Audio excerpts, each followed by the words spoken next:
Dans la salle d'interrogatoire, l'atmosphère semblait suspendue, lourde d'une tension que même les murs gris du commissariat ne parvenaient plus à contenir. Thierry Valois observait en silence les visages qui lui faisaient face, cherchant la moindre faille, le moindre frémissement capable de trahir la vérité. Devant lui, Jeanne et Henri Beaulieu restaient immobiles, leurs regards fermés, leurs expressions soigneusement maîtrisées, comme si chaque mot prononcé avait été répété des dizaines de fois avant cet instant décisif. Thierry connaissait ce type de silence, celui qui n'était jamais innocent, celui qui cachait des secrets trop lourds pour être dévoilés. À cet instant précis, la porte s'ouvrit, laissant entrer Dimitri Ferrand accompagné de son avocate, Claudine. Le contraste entre la détermination calme de cette dernière et la nervosité perceptible de son client ne passa pas inaperçu. Dimitri, le visage encore marqué par les traces de ses récentes mésaventures, tentait de conserver une contenance digne, mais son regard trahissait une inquiétude persistante, comme s'il pressentait que la confrontation à venir ne serait pas sans conséquences. Claudine, quant à elle, avançait avec assurance, son regard perçant balayant la pièce avec une lucidité froide, prête à intervenir au moindre faux pas. Thierry croisa les bras, conscient que cette confrontation constituait une étape cruciale dans son enquête. Depuis plusieurs jours, les éléments s'accumulaient sans jamais former un tableau clair. Chaque piste semblait se refermer aussitôt qu'elle apparaissait, chaque témoignage apportait plus de questions que de réponses. Et pourtant, son instinct ne cessait de lui murmurer que les Beaulieu dissimulaient quelque chose d'essentiel, un détail capable de faire basculer toute l'affaire. Face à lui, Jeanne soutenait son regard avec une froideur presque insolente, tandis qu'Henri, légèrement en retrait, semblait peser chacun de ses gestes. Le silence se prolongea quelques secondes, puis Thierry prit la parole d'une voix ferme. Il rappela les circonstances qui avaient conduit Dimitri à se retrouver chez les Beaulieu, évoquant les éléments déjà recueillis, les incohérences relevées, les zones d'ombre encore inexpliquées. Ces mots étaient précis, mesurés, mais chargés d'une détermination implacable. Jeanne l'écoutait sans ciller, ses mains jointes devant elle, tandis qu'Henri fixait un point invisible, refusant de se laisser déstabiliser. Lorsque Thierry invita Jeanne à s'exprimer, celle-ci déclara d'une voix claire qu'elle ne reconnaissait pas Dimitri. Elle affirma ne l'avoir jamais vu de sa vie, ses mots tombant dans la pièce avec une froideur déconcertante. Cette déclaration, prononcée sans la moindre hésitation, provoqua un léger frémissement chez Dimitri, qui sentit la tension lui serrer la poitrine. Il prit alors la parole à son tour, expliquant qu'il s'était retrouvé chez eux par hasard, blessé, saignant du nez, cherchant simplement un refuge temporaire. Ces paroles, bien que sincères en apparence, semblaient se heurter à un mur d'incrédulité. Claudine observa la scène avec une attention méticuleuse. Chaque geste, chaque regard, chaque silence lui apparaissait comme un indice potentiel.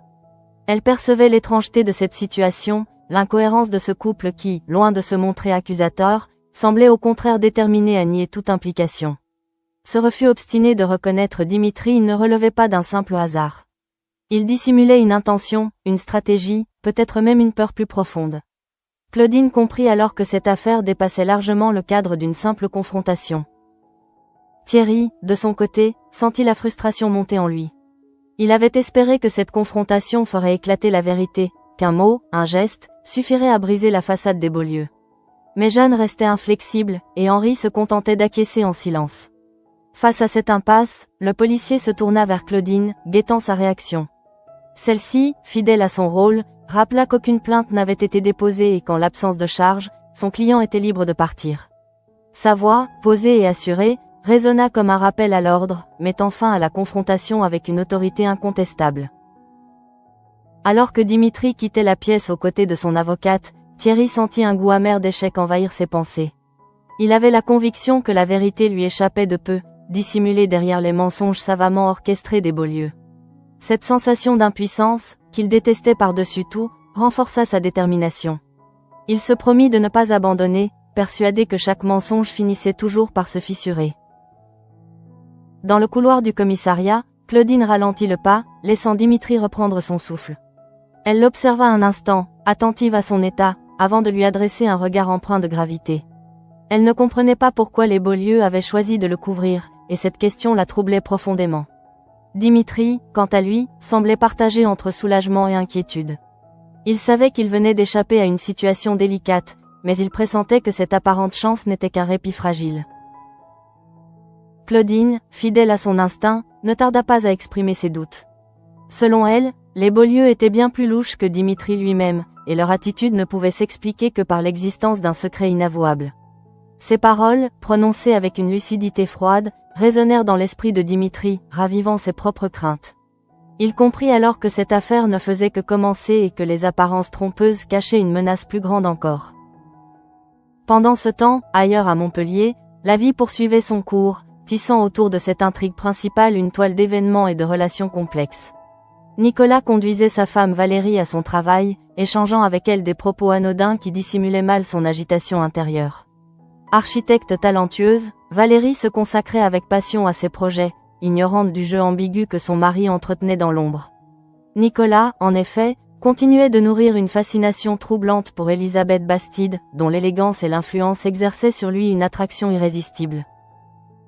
Dans les rues baignées de lumière, Nicolas poursuivait sa route, partagée entre ses obligations conjugales et ses ambitions personnelles. Derrière son sourire affable se cachait une dualité subtile, un double jeu qu'il maîtrisait avec une aisance presque déconcertante.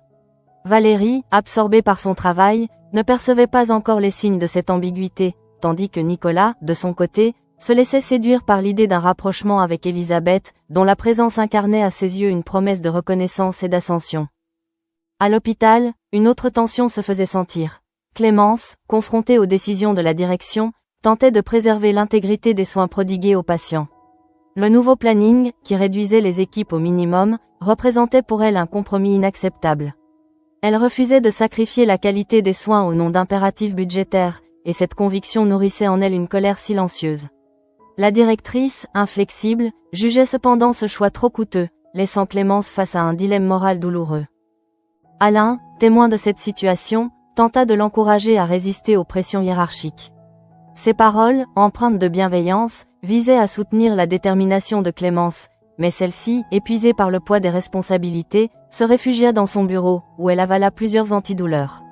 Ce geste, discret et révélateur, témoignait de la fragilité qui se dissimulait derrière son apparente force, rappelant que même les esprits les plus résolus pouvaient vaciller sous le poids des exigences professionnelles.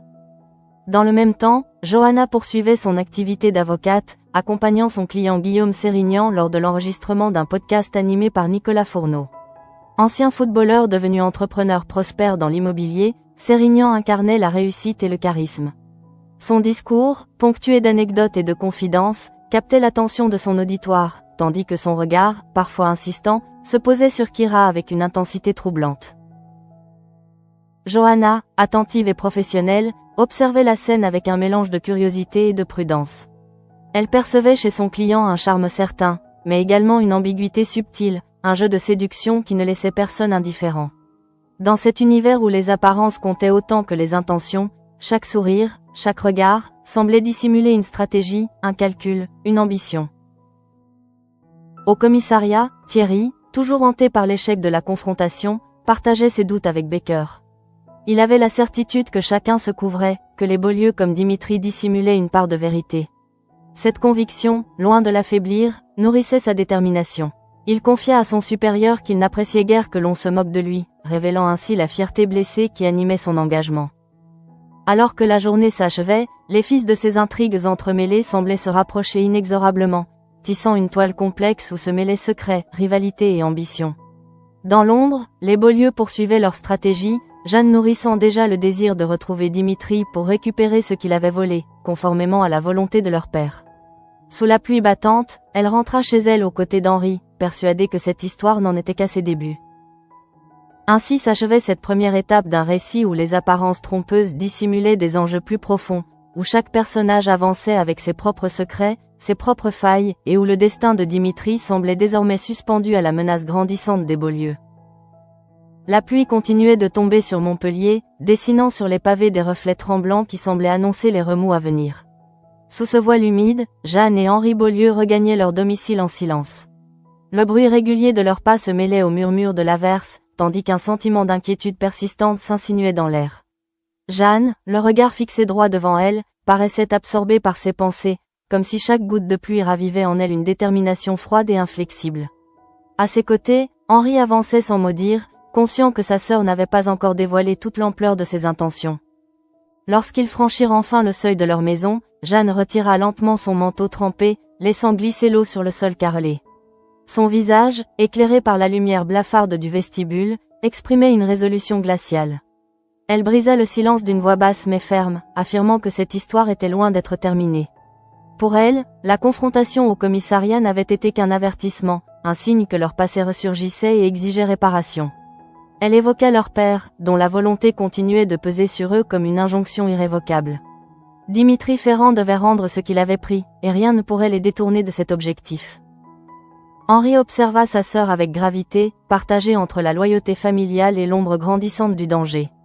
Il connaissait la détermination de Jeanne, cette force implacable qui ne reculait devant rien lorsqu'il s'agissait d'honorer les promesses du passé. Pourtant, une inquiétude sourde s'empara de lui. Il comprenait que leur silence devant la police n'était qu'un répit fragile, une façade destinée à protéger un secret plus ancien et plus sombre. Face à la détermination de Jeanne, il se contenta d'acquiescer, conscient que leur destin semblait désormais scellé. Dans le même temps, ailleurs en ville, Claudine raccompagnait Dimitri, marchant à ses côtés sous le ciel chargé de nuages. Le tumulte de la confrontation résonnait encore dans l'esprit de l'avocate, nourrissant ses doutes et attisant sa méfiance. Elle ne parvenait pas à comprendre pourquoi les Beaulieu avaient choisi de nier toute implication, ni ce qui les poussait à couvrir un homme qu'ils prétendaient ne jamais avoir rencontré. Cette incohérence, loin de la rassurer, renforçait son intuition. Derrière ce silence se cachait une menace bien réelle. Dimitri, encore marqué par les événements récents, tentait de masquer son trouble. Il savait qu'il venait d'échapper à une situation périlleuse, mais la certitude d'être désormais traqué l'empêchait de trouver le moindre réconfort. Claudine, percevant son agitation, lui adressa un regard empreint de gravité. Elle l'avertit sans détour, les Beaulieu n'étaient pas nets, et leur comportement ne pouvait être interprété comme un simple acte de bienveillance. Selon elle, Dimitri avait eu de la chance, une chance aussi inexplicable qu'inquiétante. Elle l'exhorta à rester prudent, consciente que ce répit pourrait être de courte durée. Pendant ce temps, Claire s'affairait dans la discrétion de son cabinet improvisé, prête à prodiguer les soins nécessaires à Dimitri. Lorsque celui-ci arriva, elle entreprit de changer son pansement avec une douceur professionnelle, attentive à chaque détail. Tandis qu'elle s'occupait de lui, Dimitri lui confia les circonstances de la confrontation, évoquant l'attitude inattendue des Beaulieu. Claire, surprise par ce récit, reconnut qu'il avait bénéficié d'une chance inespérée. Pourtant, derrière ses gestes mesurés, son regard trahissait une inquiétude sincère. Elle lui rappela avec fermeté qu'il devait renoncer à ses plans hasardeux. Elle ne souhaitait plus être contrainte de jouer les infirmières clandestines, ni de s'exposer aux conséquences de ses décisions imprudentes. Ces paroles, empreintes d'une bienveillance lucide, résonnèrent comme un avertissement.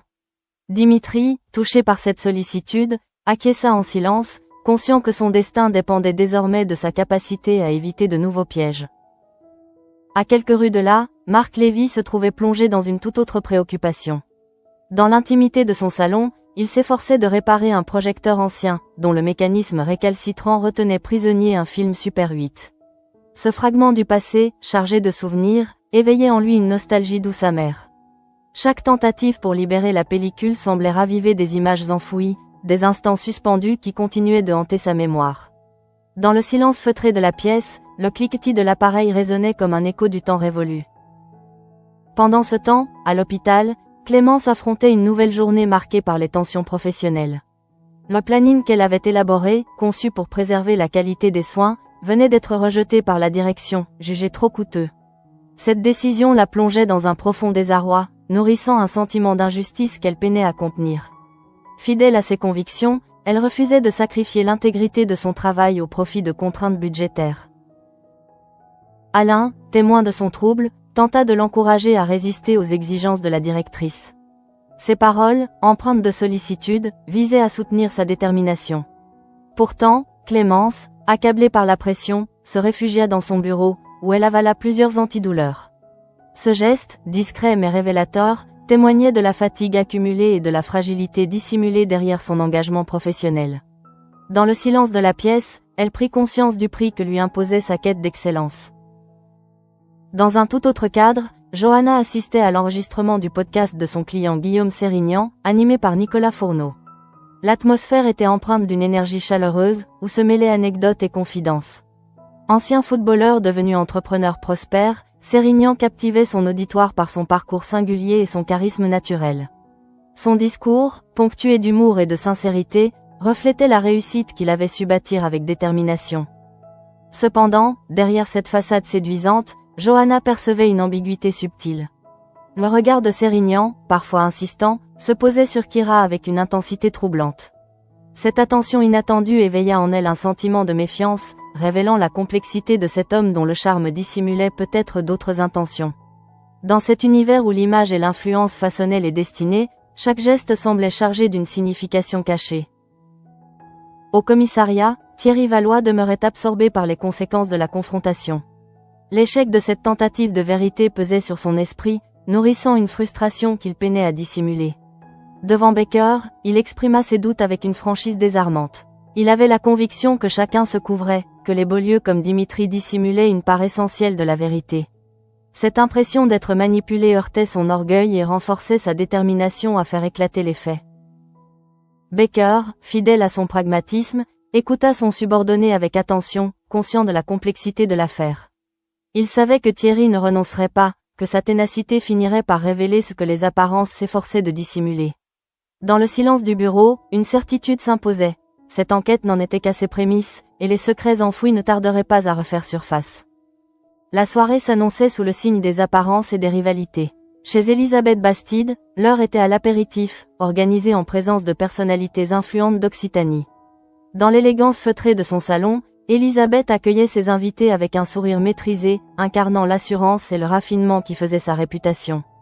Nicolas, invité à cette réception, fit son entrée avec aisance, prêt à se laisser séduire par l'atmosphère prestigieuse de l'événement. C'est là qu'il fit la connaissance d'Alain, dont l'agacement ne tarda pas à se manifester. Sous le regard attentif de Clément Baker, présent lui aussi, la tension se fit perceptible. Elisabeth, amusée par les plaisanteries de Nicolas, riait avec légèreté, tandis qu'Alain, incapable de dissimuler sa jalousie, observait la scène avec une irritation croissante. Baker, cherchant à apaiser les esprits, rappela à Alain qu'il n'avait aucune raison d'être jaloux. Mais les mots du commissaire ne suffirent pas à dissiper le malaise qui s'installait. Plus tard, une fois la soirée terminée, Elisabeth confia à Alain qu'elle avait trouvé l'événement très agréable. Elle se réjouissait d'avoir pu présenter plusieurs personnalités influentes à Nicolas, soulignant l'importance de ces rencontres dans le monde des affaires. Alain, incapable de contenir sa frustration, laissa éclater son agacement. Il qualifia Nicolas de baltringue, convaincu qu'il n'avait cessé de la courtiser tout au long de la soirée. Elisabeth, feignant l'innocence, répondit qu'elle n'avait rien remarqué, dissimulant derrière son sourire une satisfaction discrète. Ainsi, dans les rues de Montpellier baignées par la pluie et les lumières nocturnes, les destins se croisaient et s'entremêlaient, tissant une toile complexe où se mêlaient ambition, secret et rivalité. Tandis que Dimitri tentait d'échapper à la menace des Beaulieu, que Claudine poursuivait son enquête avec lucidité, et que Thierry refusait d'abandonner la quête de vérité, les apparences continuaient de dissimuler des tensions prêtes à éclater. Dans l'ombre, Jeanne Beaulieu nourrissait déjà sa détermination, prête à traquer Dimitri pour récupérer ce qu'il avait volé. Sous la pluie battante, elle avait prononcé des mots lourds de promesses, annonçant qu'elle s'occuperait personnellement de lui. Et tandis que la nuit enveloppait Montpellier de son silence inquiet, chacun pressentait que cette histoire ne faisait que commencer.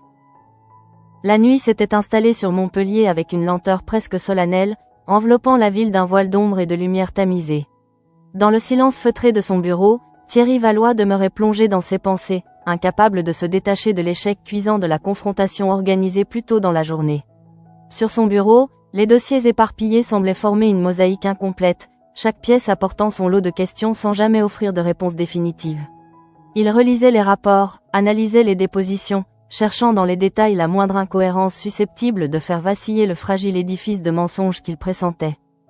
L'attitude des Beaulieu l'obsédait. Leur refus catégorique de reconnaître Dimitri, leur assurance glaciale face à la police, tout cela révélait une détermination qui ne pouvait être le fruit du hasard. Thierry savait reconnaître la peur lorsqu'il la voyait, et ce qu'il avait perçu dans le regard de Jeanne n'était pas seulement de la prudence, mais une volonté farouche de protéger quelque chose ou quelqu'un. Cette conviction, loin de l'abattre, nourrissait sa détermination. Il refusait d'être dupé, refusait de laisser cette affaire se refermer sur un mensonge trop bien orchestré. Au même moment, dans un autre quartier de la ville, Dimitri Ferrand tentait de reprendre son souffle. Assis dans la pénombre de son appartement, il observait les lumières de la rue filtrer à travers les rideaux, dessinant des silhouettes mouvantes sur les murs. Le souvenir de la confrontation continuait de le hanter, oscillant entre soulagement et inquiétude. Il savait qu'il avait échappé de peu à une accusation formelle, mais il pressentait également que ce répit n'était qu'illusoire. Le silence des Beaulieu, loin de le rassurer, éveillait en lui une peur diffuse, comme si leur clémence dissimulait une menace plus sourde encore. Les paroles de Claudine résonnaient dans son esprit, l'avertissant du danger que représentaient Jeanne et Henri. Elle avait vu juste, il en était convaincu. Ce couple n'était pas animé par la compassion, mais par un dessein obscur dont il ignorait encore les contours.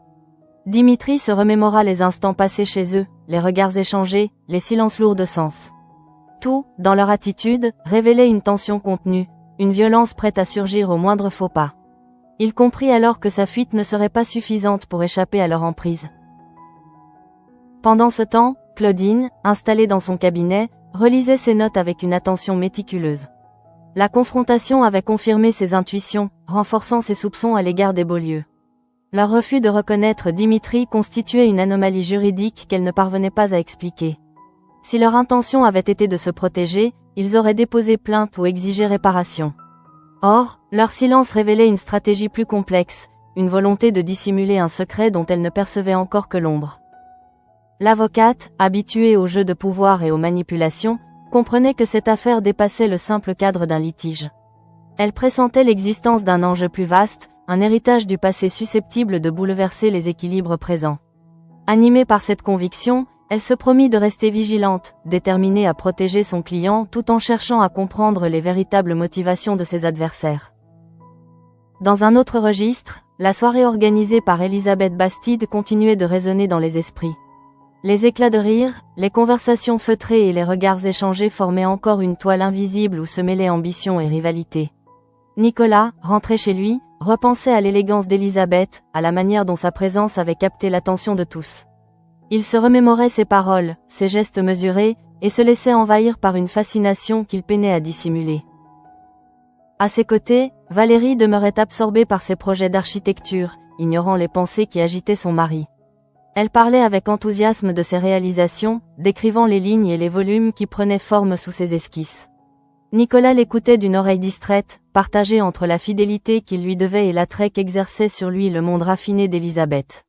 Cette dualité, qu'il entretenait avec une aisance troublante, révélait la complexité d'un homme tiraillé entre ses ambitions et ses responsabilités.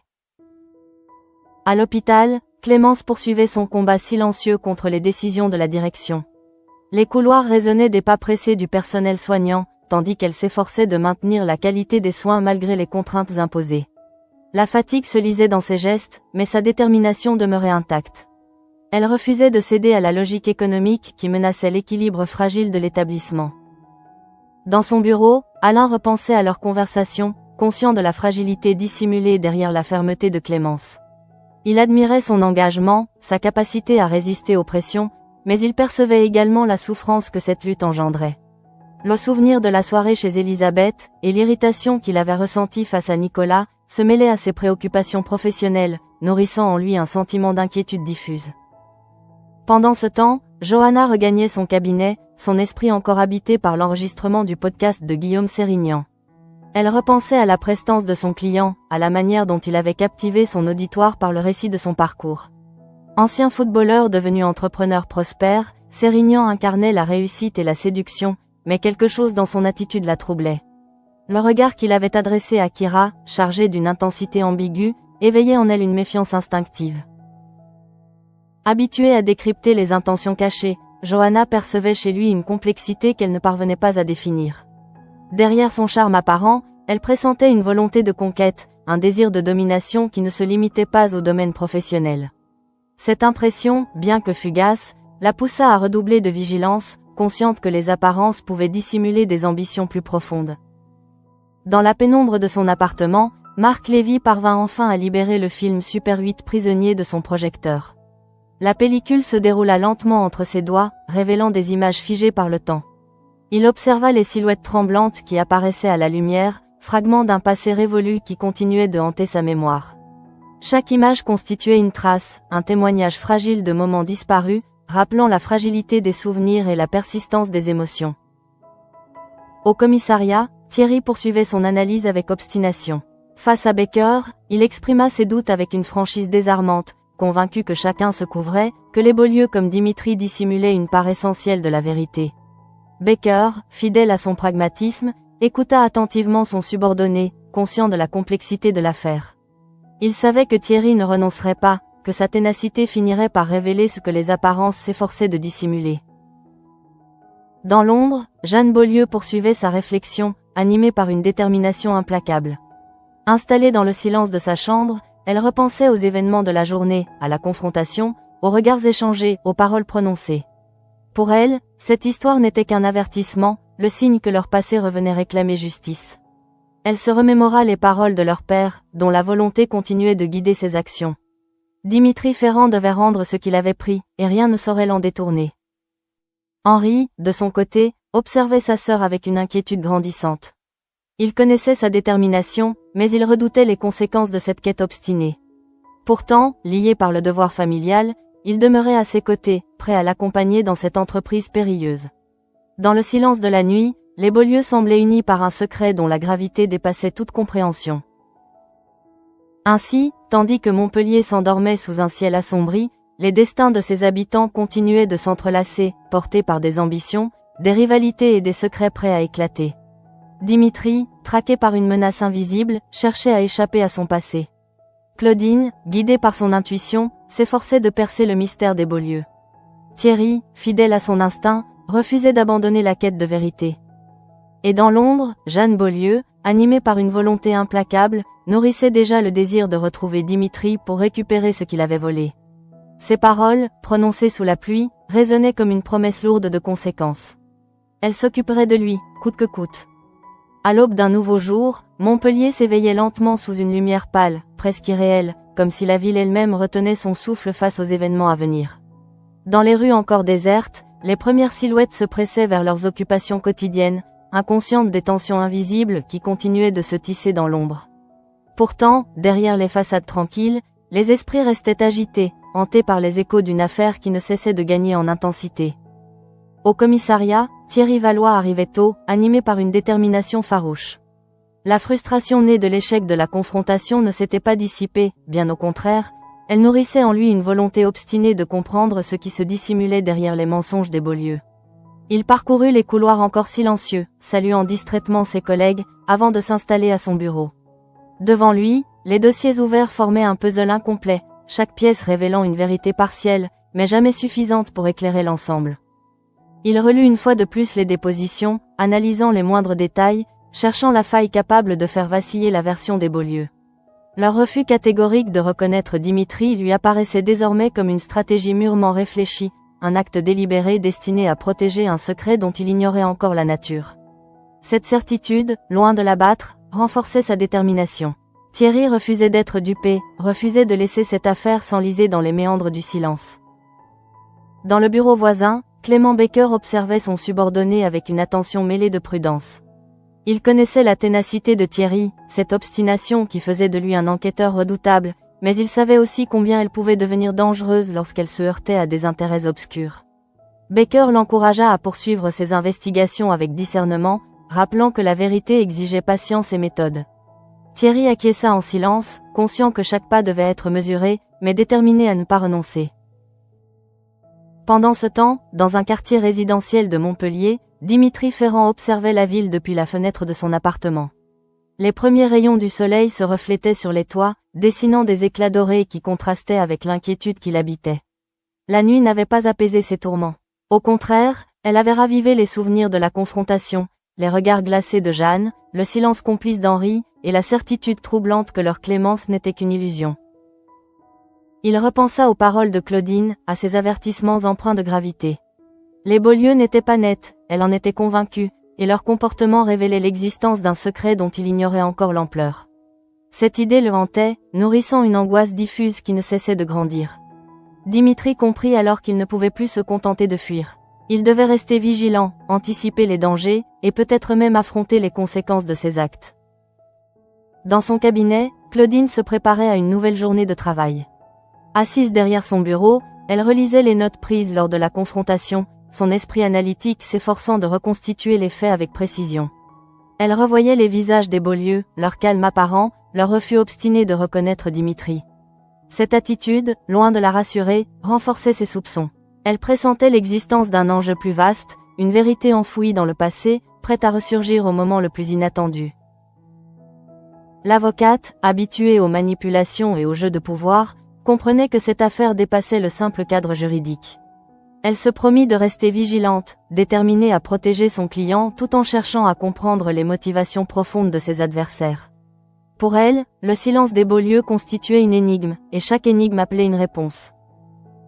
À l'hôpital, l'agitation matinale battait son plein.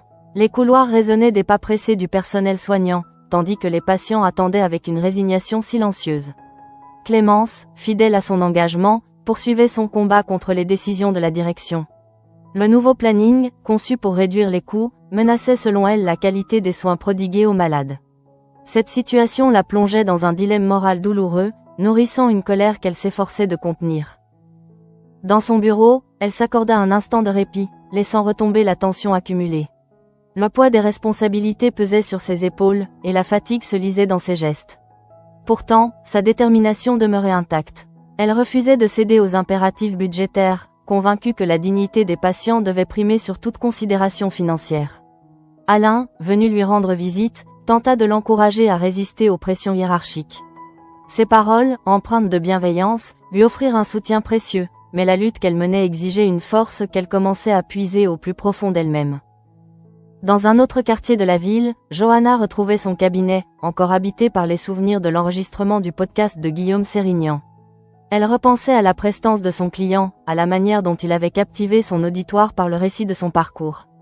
Ancien footballeur devenu entrepreneur prospère, Sérignan incarnait la réussite et la séduction, mais quelque chose dans son attitude continuait de la troubler. Le regard qu'il avait adressé à Kira, chargé d'une intensité ambiguë, éveillait en elle une méfiance instinctive. Habituée à décrypter les intentions cachées, Johanna percevait chez lui une complexité qu'elle ne parvenait pas à définir. Derrière son charme apparent, elle pressentait une volonté de conquête, un désir de domination qui ne se limitait pas au domaine professionnel. Cette impression, bien que fugace, la poussa à redoubler de vigilance, consciente que les apparences pouvaient dissimuler des ambitions plus profondes. Dans l'intimité de son appartement, Marc Lévy poursuivait l'exploration du film Super 8 qu'il avait enfin libéré de son projecteur. Les images tremblantes défilaient devant lui, révélant des fragments de souvenirs figés dans le temps. Chaque scène constituait une trace du passé, un témoignage fragile d'instants révolus. Marc observait ces images avec une émotion silencieuse, conscient que la mémoire, tout comme la vérité, possédait une force capable de traverser les années. Pendant ce temps, chez Elisabeth Bastide, l'élégance et le raffinement régnaient en maître. La veille encore, la soirée organisée en présence de personnalités influentes d'Occitanie avait renforcé son prestige et consolidé son réseau d'alliances. Assise dans son salon, elle repensait aux échanges de la veille, aux regards admiratifs, aux compliments discrets. La présence de Nicolas, attentive et flatteuse, n'avait pas échappé à son esprit. Elle se souvenait de ses plaisanteries, de son charme calculé, et esquissa un sourire empreint de satisfaction. Pour Elisabeth, chaque rencontre constituait une opportunité, chaque relation un levier d'influence. Elle maîtrisait l'art des apparences avec une élégance implacable, consciente que le pouvoir se nourrissait autant de perception que de réalité. Pourtant, derrière son assurance, se dissimulait une lucidité sans faille, une capacité à percevoir les ambitions et les faiblesses de ceux qui l'entouraient. Alain, de son côté, ne parvenait pas à dissimuler son agacement. Le souvenir de la soirée continuait de l'irriter, ravivant une jalousie qu'il s'efforçait de contenir. Il revoyait les éclats de rire d'Elisabeth, son sourire complice face aux plaisanteries de Nicolas, et ressentait une frustration qu'il ne pouvait ignorer. Malgré les paroles apaisantes de Baker, il demeurait persuadé que Nicolas n'avait cessé de courtiser Elisabeth tout au long de la soirée.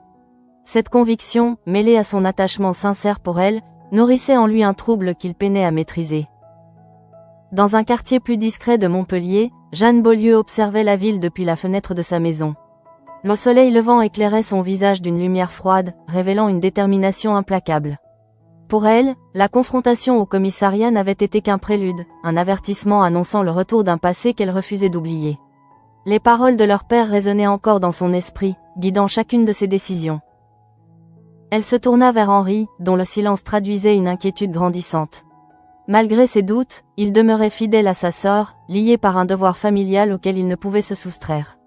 Jeanne, animée par une volonté inflexible, lui confia qu'elle retrouverait Dimitri Ferrand et récupérerait ce qu'il avait volé. Ces mots, prononcés avec une froide détermination, résonnèrent comme une promesse lourde de conséquences. Ainsi, tandis que la ville s'éveillait sous un ciel limpide, les destins de ses habitants continuaient de s'entrelacer, portés par des ambitions, des rivalités et des secrets prêts à éclater. Dimitri, traqué par une menace invisible, tentait de préserver sa liberté. Claudine, guidée par son intuition, s'efforçait de percer le mystère des Beaulieu. Thierry, fidèle à son instinct, refusait d'abandonner la quête de vérité. Et dans l'ombre, Jeanne Beaulieu poursuivait sa traque silencieuse, déterminée à récupérer ce qui lui appartenait. Pour elle, cette histoire ne faisait que commencer. Le soleil avait désormais conquis le ciel de Montpellier, enveloppant la ville d'une lumière éclatante qui contrastait avec les tensions souterraines agitant ses habitants. Dans les rues animées, les passants poursuivaient leur routine quotidienne, inconscients des intrigues silencieuses qui se nouaient à l'ombre des façades élégantes. Pourtant, derrière cette apparente sérénité, les destins continuaient de s'entrelacer, portés par des ambitions, des secrets et des rivalités prêtes à éclater. Au commissariat, Thierry Valois s'était replongé dans son enquête avec une détermination renouvelée. L'échec de la confrontation n'avait fait que renforcer sa conviction. Les Beaulieu dissimulaient une vérité essentielle, et leur silence constituait en lui-même un aveu. Assis à son bureau, il examinait une nouvelle fois les dossiers, ses doigts effleurant les pages comme s'il espérait y déceler une faille invisible. Chaque détail prenait désormais une importance capitale, chaque incohérence nourrissait son instinct d'enquêteur. Clément Baker, attentif à l'évolution de l'affaire, observa Thierry avec une lucidité empreinte de prudence. Il connaissait la ténacité de son subordonné, cette obstination qui faisait de lui un policier redoutable, mais il savait également combien elle pouvait le pousser à franchir les limites. Dans un échange mesuré, il l'encouragea à poursuivre ses investigations sans céder à la précipitation. Thierry acquiesça, conscient que la patience constituait parfois la clé de la vérité, mais déterminé à ne pas laisser cette affaire sombrer dans l'oubli. Dans un autre quartier de la ville, Dimitri Ferrand poursuivait sa convalescence sous le regard vigilant de Claire. Installé dans une pièce discrète, il observait les gestes précis de l'infirmière qui changeait son pansement avec douceur. La lumière filtrant à travers les rideaux baignait la pièce d'une atmosphère apaisante, contrastant avec l'angoisse qui persistait dans son esprit. Tandis qu'elle s'affairait, Claire l'écoutait relater les événements récents, évoquant la confrontation et le silence troublant des Beaulieu. Elle reconnut qu'il avait bénéficié d'une chance inespérée, mais son regard trahissait une inquiétude sincère. Claire lui rappela avec fermeté qu'il devait renoncer à ses plans hasardeux, refusant désormais de jouer les infirmières clandestines pour réparer les conséquences de ses imprudences. Ces paroles, empreintes d'une bienveillance lucide, résonnèrent comme un avertissement. Dimitri, touché par sa sollicitude, acquiesça en silence, conscient que sa liberté dépendait désormais de sa capacité à éviter de nouveaux pièges. Pendant ce temps, dans les bureaux feutrés de son cabinet, Claudine poursuivait son analyse avec une rigueur implacable. La confrontation avec les Beaulieu avait confirmé ses intuitions, renforçant sa méfiance à leur égard. Leur refus de reconnaître Dimitri constituait une anomalie qu'elle ne parvenait pas à expliquer. Habituée aux stratégies et aux manipulations, elle comprenait que ce silence dissimulait un secret plus profond, un enjeu dont elle ne percevait encore que l'ombre. L'avocate, déterminée à protéger son client, se promit de rester vigilante. Elle savait que les apparences pouvaient être trompeuses et que la vérité, lorsqu'elle se dévoilait, bouleversait souvent les équilibres les plus fragiles. Pour Claudine, cette affaire dépassait le simple cadre juridique, elle pressentait l'existence d'un passé enfoui, prêt à ressurgir au moment le plus inattendu. Dans un autre registre, la vie sociale de Montpellier poursuivait son cours, animée par les jeux d'influence et les rivalités feutrées. Chez Elisabeth Bastide, l'élégance et le raffinement régnaient en maître. La soirée organisée la veille avait renforcé son prestige et consolidé son réseau d'alliances. Assise dans son salon, elle repensait aux échanges de la veille, aux regards admiratifs, aux compliments discrets qui avaient salué son sens de l'accueil. La présence de Nicolas, attentive et flatteuse, n'avait pas échappé à son esprit. Elle se remémorait ses plaisanteries, son regard admiratif, et esquissa un sourire empreint de satisfaction. Pour Elisabeth, chaque relation constituait une opportunité, chaque rencontre un levier d'influence. Elle maîtrisait l'art des apparences avec une élégance implacable, consciente que le pouvoir se nourrissait autant de perception que de réalité. Nicolas, de son côté, se laissait envahir par le souvenir de cette soirée prestigieuse. Assis dans son bureau, il repensait aux éclats de rire d'Elisabeth, à l'assurance avec laquelle elle dominait son entourage. Son admiration pour elle ne cessait de croître, nourrissant une fascination qu'il peinait à dissimuler. Pourtant, derrière cette attirance se dissimulait un double jeu qu'il entretenait avec une habileté troublante, partagé entre ses ambitions personnelles et les obligations de sa vie conjugale. Valérie, absorbée par ses projets d'architecture, ignorait les pensées qui agitaient son mari. Elle évoquait avec enthousiasme les lignes et les volumes de ses créations, décrivant avec passion les bâtiments qui prenaient forme sous son imagination. Nicolas l'écoutait d'une oreille distraite, partagée entre la fidélité qu'il lui devait et l'attrait qu'exerçait sur lui l'univers raffiné d'Elisabeth. Cette dualité révélait la complexité d'un homme tiraillé entre ses responsabilités et ses ambitions. À l'hôpital, Clémence poursuivait son combat avec une détermination silencieuse.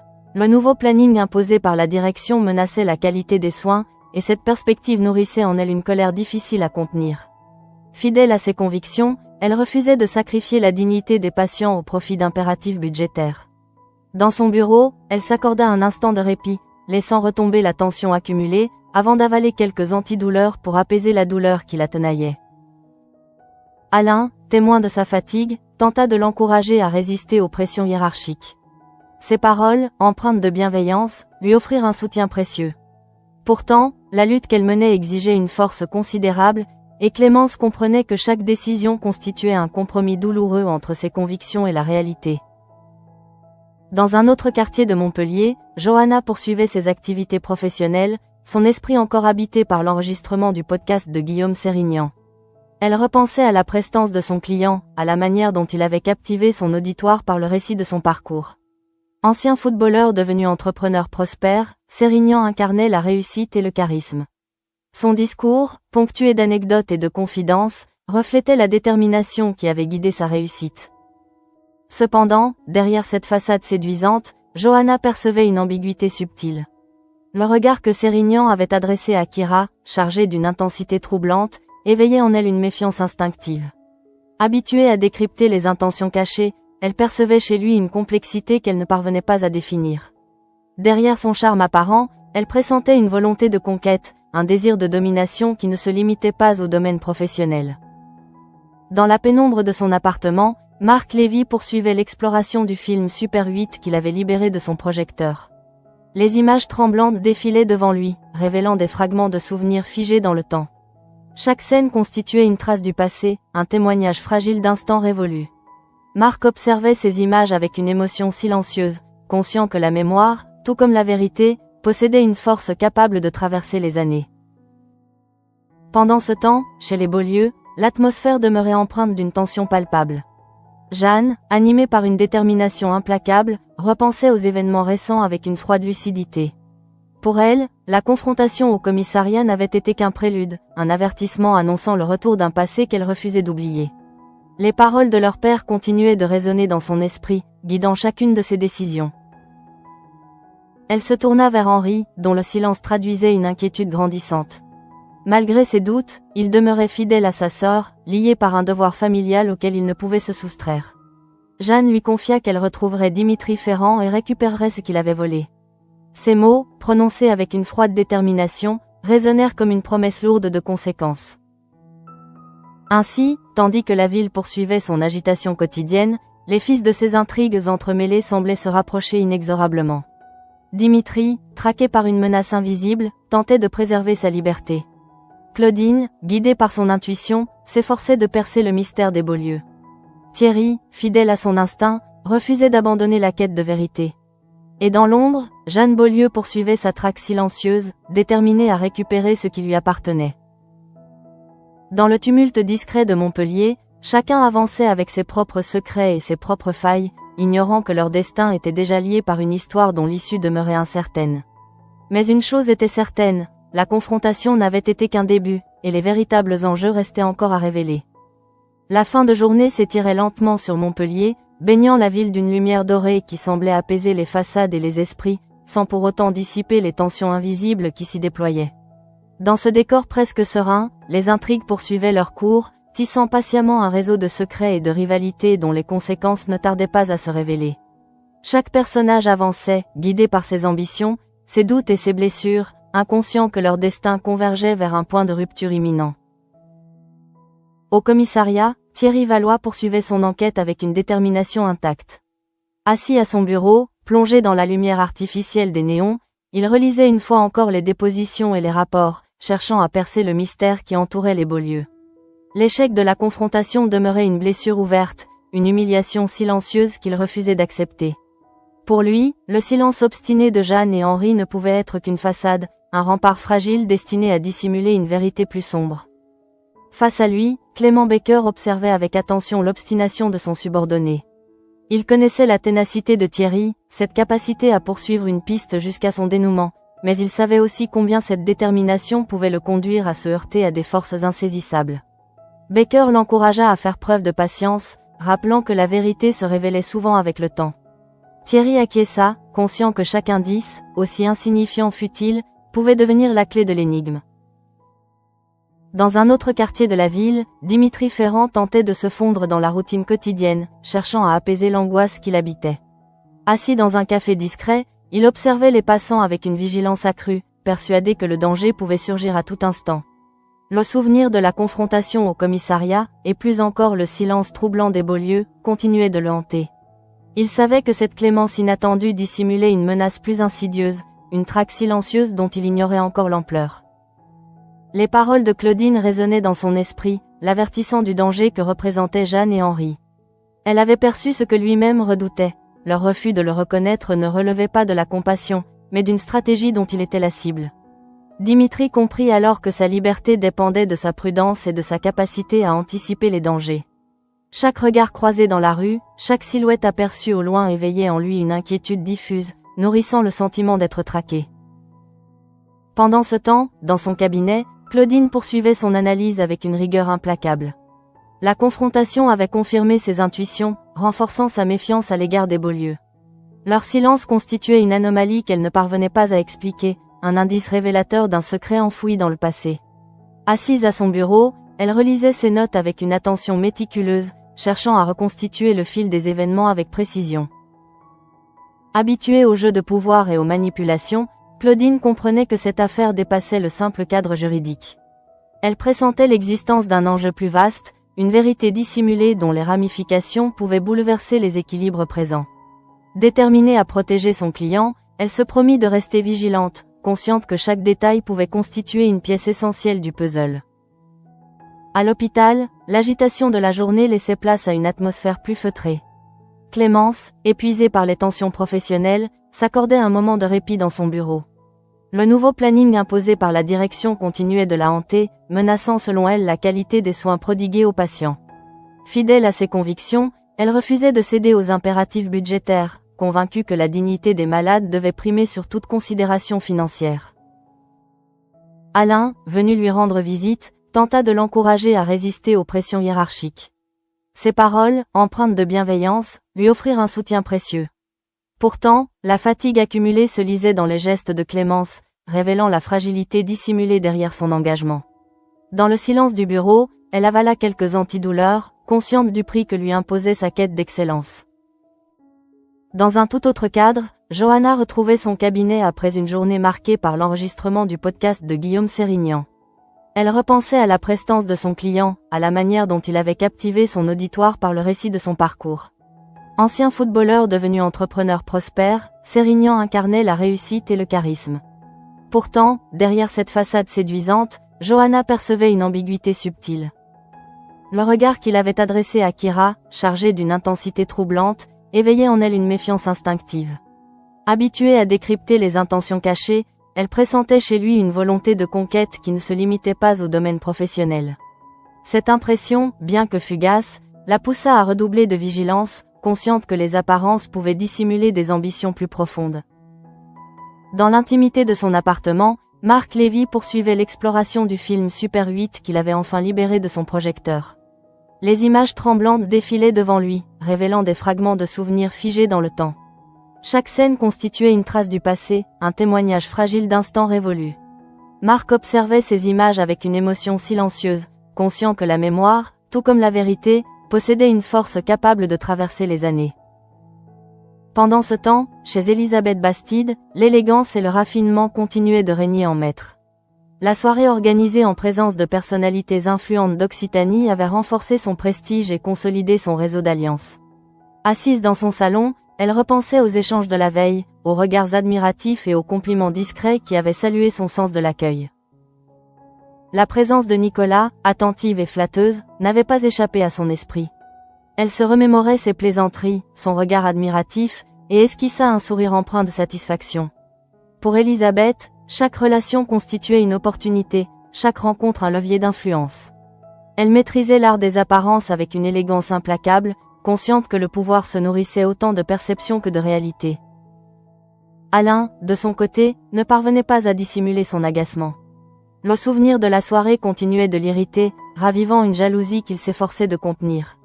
Il revoyait les éclats de rire d'Elisabeth, son sourire complice face aux plaisanteries de Nicolas, et ressentait une frustration qu'il ne pouvait ignorer.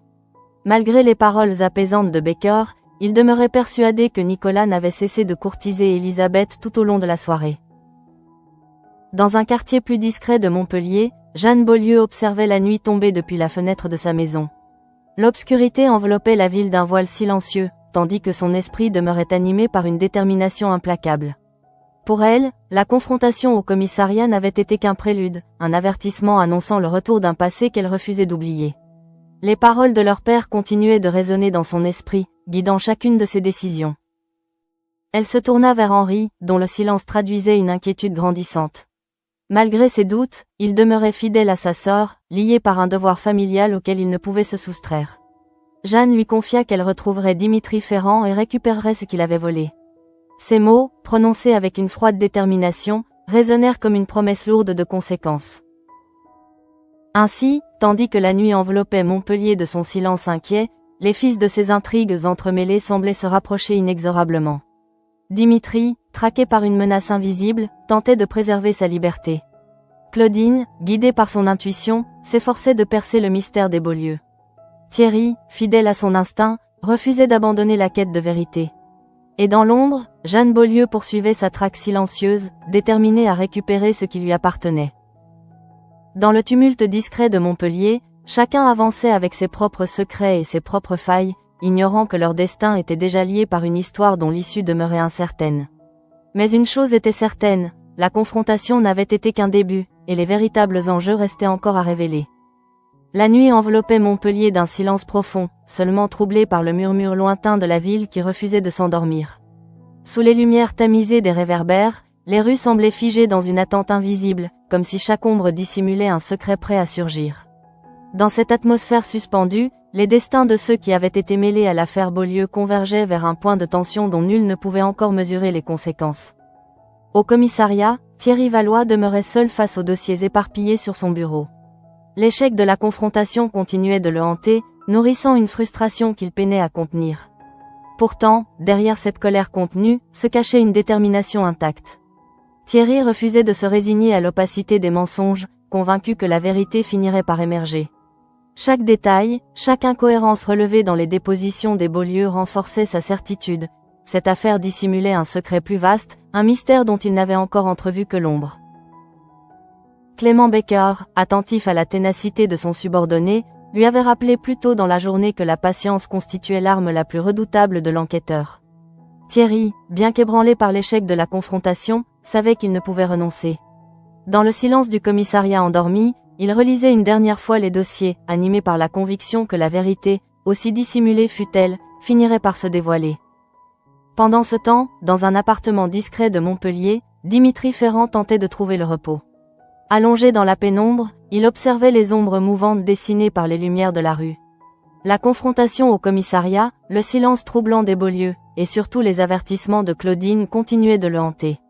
Il comprenait désormais que leur clémence n'était qu'apparente, et que leur refus de le reconnaître dissimulait une menace plus insidieuse.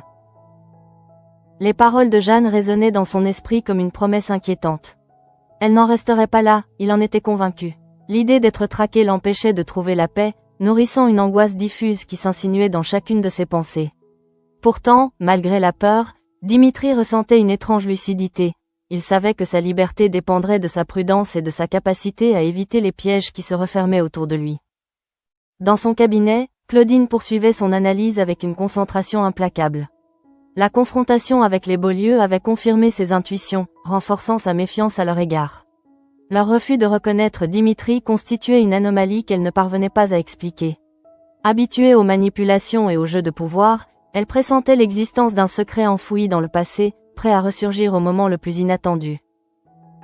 Assise derrière son bureau, elle relisait ses notes avec une attention méticuleuse, cherchant à reconstituer le fil des événements. Déterminée à protéger son client, elle savait que la vigilance constituait leur seule défense. Pour Claudine, cette affaire dépassait le simple cadre juridique. Elle pressentait que la vérité, lorsqu'elle éclaterait, bouleverserait l'équilibre fragile de ceux qui y étaient mêlés.